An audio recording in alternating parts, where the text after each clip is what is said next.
महाराजा कृष्णदेव राय के पास एक बहुत ही कीमती रत्न जड़ी हुई अंगूठी थी।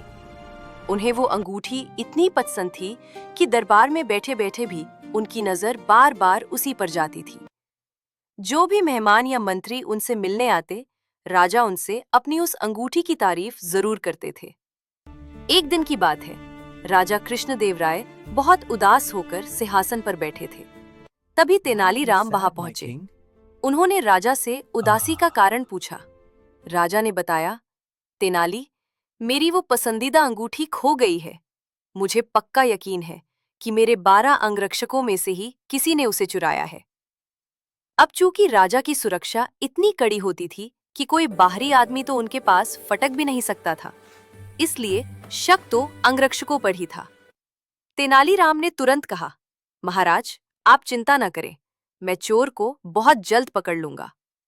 यह सुनकर राजा को थोड़ी तसल्ली हुई और उन्होंने अपने 12 अंगरक्षकों को बुला लिया।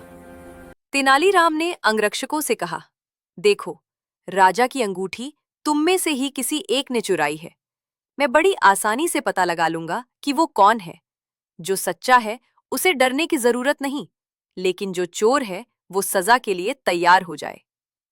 फिर तेनालीराम बोले, आप सब मेरे साथ चलिए, हमें काली मां के मंदिर जाना है। राजा ने टोकते हुए कहा, ये क्या कर रहे हो तेनाली? हमें चोर पकड़ना है, मंदिर के दर्शन नहीं करने।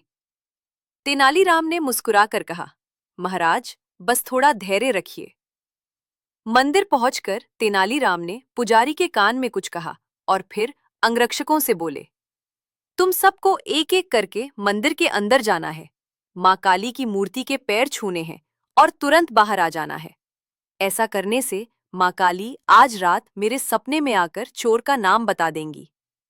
सारे अंगरक्षक बारी बारी से अंदर गए और पैर छूकर बाहर आ गए। जैसे ही कोई बाहर आता, तेनालीराम उसका हाथ सूंघते और उन्हें एक लाइन में खड़ा कर देते।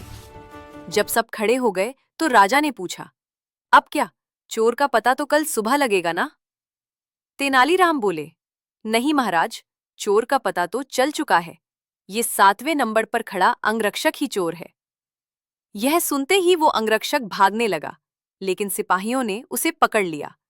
उसकी तलाशी ली गई तो अंगूठी मिल गई। राजा और बाकी दरबारी हैरान थे कि बिना सपने देखे तेनालीराम को कैसे पेतरे चला। तब तेनालीराम ने राज खोला। महाराज, मैंने पुजारी जी से कहकर मां काली के पैरों पर तेज खुशबू वाला परफ्यूम छिड़कवा दिया था। जिसने मूर्ति के पैर छुए, उनके हाथों में वही खुशबू आ गई।